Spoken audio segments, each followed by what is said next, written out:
Em novo ataque ao Tribunal Superior Eleitoral, Jair Bolsonaro diz que contratará a empresa para fazer auditoria na eleição. Em uma transmissão nas redes sociais, Bolsonaro declarou que as Forças Armadas não vão fazer o papel de chancelar apenas o processo eleitoral do Brasil. Para falar sobre essa questão, o Revista Brasil TVT conversa agora com Marco Aurélio de Carvalho, advogado, coordenador do Grupo Prerrogativas e um dos fundadores da ABJD, que é a Associação Brasileira de Juristas pela Democracia. Boa noite, doutor Marcos. Prazer em falar contigo. Seja muito bem-vindo. Boa noite, o prazer é todo meu. Aliás, um prazer, uma alegria estar aqui ao lado de vocês para mais uma reflexão, né? Maravilha. A gente quer começar falando para que os nossos telespectadores aqui do Revista Brasil TVT e também que nos acompanham pela Rádio Brasil Atual consigam entender esta queda de braço envolvendo o governo federal, Supremo Tribunal Federal, no que diz respeito a esse embate, né? Esse jogo de forças. Queria te ouvir a respeito disso para a gente entender até que ponto o governo pode afrontar a Suprema Corte, não aceitar a questão das medidas do Tribunal Superior Eleitoral, descaracterizar o processo. Queria te ouvir sobre essa questão, Marco, por favor. Olha, com absoluta franqueza, eu acho que isso é mais do mesmo, né? É a velha estratégia do bolsonarismo de alguma forma, tirar o foco do que é fundamental. O país hoje chora a morte de 700 mil brasileiros que foram vítimas das ações e omissões criminosas desse governo genocida que nos envergonha diante do Brasil e do mundo. O país hoje chora com sofrimento, enfim, de mais de 20 milhões de brasileiros que estão passando fome, enfim, nos dias de hoje. Sofre com a presença de 100 milhões de brasileiros abaixo da linha de pobreza, inclusive em patamares que nos preocupam do ponto de vista da segurança alimentar, sofre com quase 19 milhões de desempregos, e o Bolsonaro adota sempre essa prática diversionista. Ele cria uma crise no dia de hoje para tentar, de alguma forma, tirar o foco do que é fundamental para fazer com que a gente esqueça da crise que ele criou no dia anterior, né? É uma prática, enfim, diversionista. Não acho que há no país qualquer clima de ameaça real às eleições. Nós temos que permanecer, evidentemente, em estado de vigilância e de alerta, mas as instituições vão reagir. Nós, democratas, temos que defender com rigor a rigidez das instituições, a independência e a harmonia dos poderes, né? O Supremo tem dado respostas bastante satisfatórias, aqui nós temos que reconhecer e aplaudir, né? Tem o direito de errar por último, e às vezes erra, e erra muito, e erra feio, mas ultimamente tem acertado e tem, de alguma forma, criado mecanismos de contenção desses arroubos, né? Da mesma forma, o Tribunal Superior Eleitoral, né? O Bolsonaro está tentando, de fato, ameaçar alguns ministros em especial, porque está tentando, com isso, proteger a sua família e a milícia com a qual ele está governando e envergonhando o país, né? Marco, eu queria que você comentasse o papel das Forças Armadas, então, nesse momento, e como pode ser essa postura, essa posição das Forças Armadas nesse processo eleitoral até outubro. O que vai acontecer? O que você acha que vai acontecer? Essa é a pergunta. Olha, eu tenho conversado com muita gente que tem contato com figuras do alto comando das Forças Armadas. Vamos deixar claro, o Bolsonaro tem uma afinidade com muitos militares, inclusive talvez nós não tenhamos na história, na nossa jovem democracia, um outro governo que contou com a participação tão efetiva dos militares como esse governo que, enfim, aí está, né? São mais de 6 mil militares que estão ocupando postos estratégicos, estão ocupando funções públicas, cargos de livre provimento, engordando, enfim, os seus contra-cheques nesse governo. Nós não temos nenhum paralelo na história recente da nossa jovem democracia, em nenhum dos governos, seja da era Lula, da era Dilma, da era Fernando Henrique Cardoso, ou até, eventualmente, de outros presidentes que por aqui estiveram, né? O Bolsonaro realmente intensificou o relacionamento com as Forças Armadas de um modo geral. Mas a gente tem que separar o joio do trigo. Eu tenho certeza que aqueles que têm a compreensão plena de qual é o papel que a Constituição lhes reserva estão envergonhados. O Bolsonaro, ele milicializou esse governo e envergonha não só, evidentemente, a nós brasileiros que não votamos nele, mas também, eventualmente, a alguns aliados, né? Que podem estar, nesse momento, fazendo algum tipo de reflexão crítica sobre as suas posições. Então, nós temos que separar. O papel das Forças Armadas é muito claro e está na Constituição Federal. Nós temos um desafio enorme num território de mais de 8 milhões e 500 mil quilômetros quadrados para cuidar das nossas fronteiras, para evitar, enfim, que o tráfico de drogas, que o tráfico de armas seja uma realidade ainda mais doída, né, no nosso país. Nós temos os desafios, enfim, que a defesa da soberania brasileira impõe, e seguramente esse é o papel reservado para as Forças Armadas. O restante, com toda a franqueza, é bravata, né?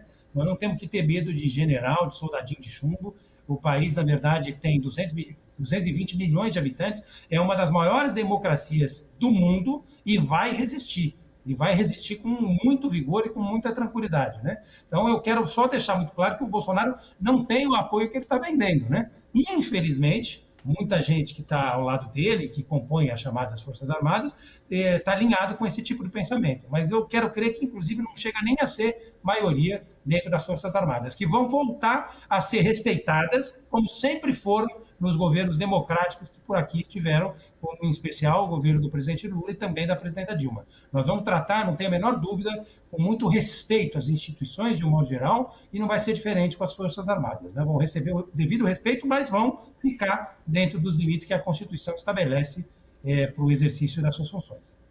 Marcos, você trouxe um detalhe muito importante, que é essa construção de criar narrativas para esconder um fato determinante, por exemplo, que é um país com milhões passando fome, um país com milhões de desempregados, um país com milhares de brasileiros e famílias brasileiras endividadas, que com a carestia aí, né, pesquisas mostrando aí o quanto as famílias estão endividadas.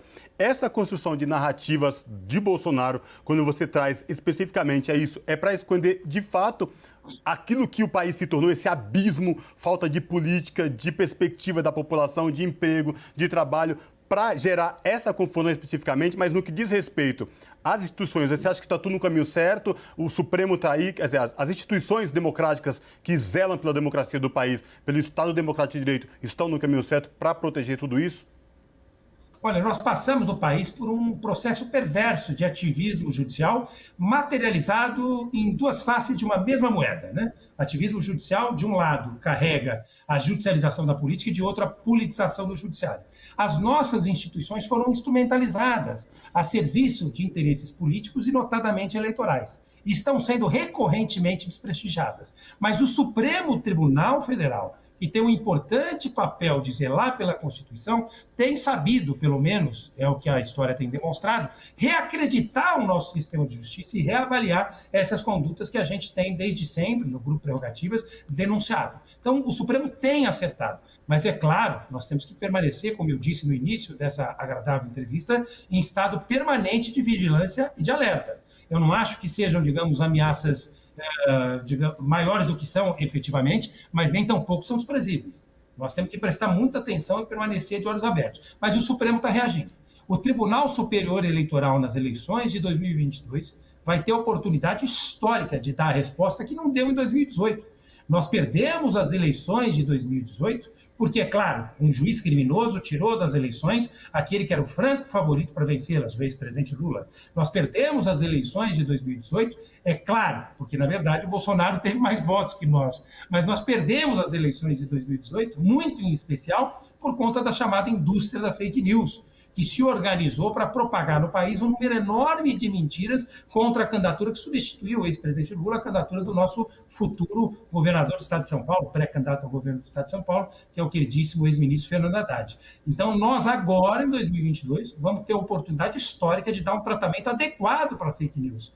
Fake news, na verdade, é um processo evidente que se espalhou pelo mundo, mas que teve um peso muito grande, em especial no nosso país. Nós precisamos aprender a trabalhar com isso. Eu quero crer, com franqueza, que o Tribunal Superior Eleitoral vai dar a resposta necessária. Assim como o Supremo deu, quando reconheceu a parcialidade escandalosa, criminosa e constrangedora desse juiz bandido, o juiz Sérgio Moro, que agora, enfim, é pré-candidato a alguma coisa, né? Já foi tanta coisa, já deixou de ser também, né?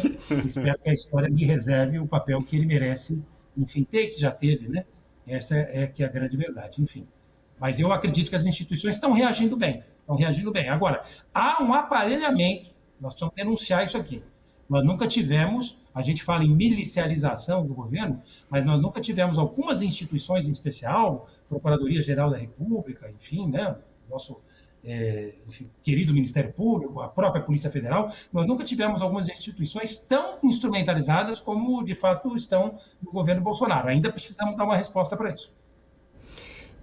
Você está falando do poder judiciário e da politização desse poder, mas a gente tem também, Marco, ali no dia a dia, no chão, no nosso chão do dia a dia, onde a gente pisa, os grupos bolsonaristas, a própria milícia, que é muito ligada a esse movimento bolsonarista, que está atuando até com certa violência, vamos dizer assim, para tentar dar o seu golpe, dar a sua ação nessa eleição que vai acontecer em outubro. Como que você acha que a população também pode buscar recursos para evitar isso ou para se defender dessas ações? O caminho está na informação, né? Por isso que nós precisamos chamar para a responsabilidade todos os veículos de comunicação, todos os órgãos de imprensa, de modo geral, para que, de alguma forma, atuem de forma decisiva, tentando evitar que aconteça no país em 2022 o que aconteceu em 2018. Né? Então, um trabalho sério como o que vocês realizam aqui na TVT é um exemplo, né? É sempre um espaço muito interessante para a gente se informar. Então, acho que o caminho, né, para a gente sair, digamos, desse buraco é a informação de qualidade. Né? Agora, parte da imprensa tem responsabilidade direta pelo que está acontecendo no país. Parte da imprensa, desde o primeiro momento, simplesmente encampou a narrativa lavajatista que vitimou o ex-presidente Lula e, de certa forma, a todos nós, aliás, de certa forma não, de todas as formas, a todos nós que fomos tolhidos do nosso direito de escolher, enfim, aquele que nos parecia e continua parecendo o melhor candidato para presidir o nosso país frente aos números variados de desafios, né, que nós temos, enfim, pela frente. Né? Então, não há a menor dúvida que a imprensa precisa também fazer uma meia-culpa. Como é que ela vai atuar agora? Nesse momento, para informar a população, né? Como é que ela vai atuar para impedir que as mentiras se propaguem na velocidade que se propagaram em 2018, que tragam prejuízos irreparáveis para a nossa democracia, né? Então, nós temos que nos dar as mãos, acho que criar uma espécie de observatório da democracia, com juristas, advogados, amplos setores da sociedade civil e com uma participação ativa da imprensa, né? Parcela da população que apoia o Bolsonaro ainda pode ser, entre aspas, recuperada. Né? Não tem só fascista apoiando o Bolsonaro. Nós precisamos dialogar com essa turma, com esse povo. Né? Nós não podemos, pelo campo progressista, pela esquerda, perder a capacidade de afeto, de diálogo e de tolerância para dialogar com essas pessoas. Nós vamos ampliar, nós não vamos governar o país sozinhos. E também não vamos ganhar a eleição sozinhos. Então tem muita gente do lado de lá que a gente vai conseguir puxar para o lado de cá. Né? É uma pescaria e nós vamos ter que fazer esse trabalho, todos nós, todos os dias, até o fim das eleições. Né? A sociedade está em disputa e fico feliz de ver pelas últimas pesquisas que o ex-presidente Lula ostenta significativos quase 45% de preferência popular, né? Uma expressão realmente do tamanho dessa liderança. Né? Agora, isso não é o suficiente, talvez seja o suficiente para ganhar as eleições, para governar o país, não. O presidente Lula é a única liderança capaz de reconstruir e de reconciliar o país. E para que a gente tenha condições de reconstruir e reconciliar o país, a gente precisa disputar a sociedade, precisamos deixar de lado as diferenças e precisamos focar nas nossas convergências. Então, o trabalho é muito grande. Nós precisamos conversar com as pessoas, dialogar com as pessoas. E eu acho que esse é o papel de todos nós, de cada um e de todos nós. Marcos, quem é leigo no assunto, por exemplo, e vê a grande mídia aí tradicional do país, parece que amanhã Bolsonaro já deu um golpe de Estado no Brasil. A minha pergunta é, você é advogado, você é coordenador do Grupo Prerrogativas, você é um dos fundadores da ABJD, que é a Associação Brasileira de Juristas pela Democracia. Como é que é essa discussão, como é que é essa análise no meio jurídico, especificamente do Brasil, quanto a esses ataques constantes de Bolsonaro às instituições? Porque, eu repito, né? Quem lê a grande mídia, quem acompanha a notícia na grande mídia, acha que amanhã Bolsonaro deu um golpe, ponto. Mas a gente entende que quem conhece a história, o mundo jurídico especificamente, sabe que a situação não é bem assim, né? Dessa coisa de terror, de narrativas, de medo especificamente. Eu queria que você trouxesse para a gente essa análise que é feita diariamente ou no meio jurídico das pessoas que estão em volta aí das instituições, o que pensam o pessoal da ABJD especificamente, do Grupo Prerrogativas e do meio jurídico especificamente. Eu acho que tem uma preocupação generalizada, né? Todos nós temos um certo incômodo, aliás, um incômodo bastante profundo, quando a gente abre os jornais e ler as declarações proferidas por esse genocida que está à frente do país, sentado na cadeira de presidente da República, né? Há um incômodo, há um desconforto, mas, reitero, não acho que haja no país condições para um novo golpe. Nós não vamos reviver os dias difíceis dos chamados anos de chumbo. Nós vamos resistir. Hoje a sociedade está organizada para resistir. Nós temos um líder político reabilitado para disputar e vencer as próximas eleições, que recuperou seus direitos políticos e recuperou, na verdade, a sua dignidade, que lhe fora tirada de forma criminosa por um juiz que atuou de forma parcial, como a gente já teve a oportunidade de denunciar aqui. Então, nós temos o melhor legado, nós temos o melhor projeto político, a maior liderança política de todos os tempos, temos muitos motivos para nos orgulhar e temos a obrigação e o dever de permanecer, como eu disse, em estado permanente de vigilância e de alerta. A preocupação da comunidade jurídica, de um modo geral, ela é reflexo da preocupação que a população tem tido em relação ao Bolsonaro. Mas eu não acho que existem condições para que ele, enfim, profira um novo golpe, né, ou coisa do gênero. Vamos lembrar que o Bolsonaro, como você disse, ele atua muito na base do medo, né? Então, ele vai tudo na tentativa e erro. Então, ele fala os maiores absurdos, se ninguém reagir, ele dá um passo para frente. Quando a reação é firme, quando a reação é contundente, ele dá 2 passos para trás. Então, essa é a estratégia do Bolsonaro, essa é a estratégia do bolsonarismo. É a lógica do tentativa e erro, né? Então, se não reclamarem, eu dou 2 passos para frente. Se houver resistência, eu dou 1 ou 2, quem sabe, para trás, né? Então, nós vamos ter que fazer ele recuar, e recuar bastante. Eu acho que é esse o papel, claro, dos juristas, de um modo geral, mas da sociedade, né? Também, né, de cada uma das profissões, de cada um dos cidadãos e das cidadãs que aqui estão, né? Mas eu vejo com preocupação, mas eu não acho que ele tem esse poder todo, não. Ele me dá tristeza, mais tristeza do que medo. Com toda a franqueza, é um soldadinho de chumbo, né? Então, é um sujeito que profere um número enorme de bravatas, mas, honestamente, não o vejo até com inteligência para dar um passo além, né? E, Marcos, na verdade, até como você bem falou, eu fiz a minha pergunta especificamente do meio jurídico, né? O que é que o meio jurídico fala de tudo isso? Mas a sociedade civil já está atenta a tudo isso, né? Trabalhadores, organizações de classe, professores, engenheiros, estudantes, atento a tudo isso para que, de fato, isso não ocorra e não caia nesse jogo, né, da bravata e entender que vamos por tudo ou nada, porque, na verdade, o que está em jogo aí, toda vez que sai pesquisa eleitoral, que a economia fica mais ainda degradada, que você ouve milhões de pessoas, sabe, que estão na fila do desemprego, pessoas correndo atrás de um caminhão para pegar osso para se alimentar porque não tem comida. E aí, mediante educação, saúde, Amazônia, desmatamentos, aí vem essas narrativas de golpe o tempo todo, para criar exatamente, na verdade, mais medo do que efetivamente praticidade naquilo que pode acontecer. Ou estou falando algo fora da realidade, Marcos? Pelo contrário, você sintetizou bem o meu pensamento, é que a gente, como advogado, às vezes fala demais. Você foi preciso, foi cirúrgico, como um excelente jornalista que é. Esse é o nosso sentimento também. Nós não estamos menosprezando o risco de um golpe, para ficar claro. Nós não estamos menosprezando. Mas a gente também não pode superdimensionar, porque o medo, com toda a honestidade, ele congela, ele provoca inércia. Nós não temos o direito de permanecer inertes, ao contrário, nós temos que dialogar com a sociedade que está em disputa. A melhor forma de vencer o Bolsonaro é a forma na qual nós sempre depositamos a nossa crença, é o voto. Então, nós vamos derrotar o Bolsonaro no voto. Agora, o que está acontecendo no Brasil com essas ameaças não é muito diferente do que aconteceu nos Estados Unidos. Sim. Vamos lembrar que a versão americana do Bolsonaro, o Trump, falou uma coisa muito parecida com o que o Bolsonaro tem falado. Muita gente achou que, enfim, um dia depois da eleição dos Estados Unidos, nós fôssemos assistir uma guerra civil. O que aconteceu? O Trump teve que sair na madrugada anterior, guardou a mala dele, né? Fechou a mala dele e foi para casa. As instituições funcionam. Entendeu? Ele tem o direito de chorar, de espernear, mas o sol vai nascer amanhã. Nasceu nos Estados Unidos, vai nascer no Brasil. Entendeu? Se o Bolsonaro perder as eleições e perderá as eleições, ele sairá da presidência da República. E nós não vamos precisar tirar.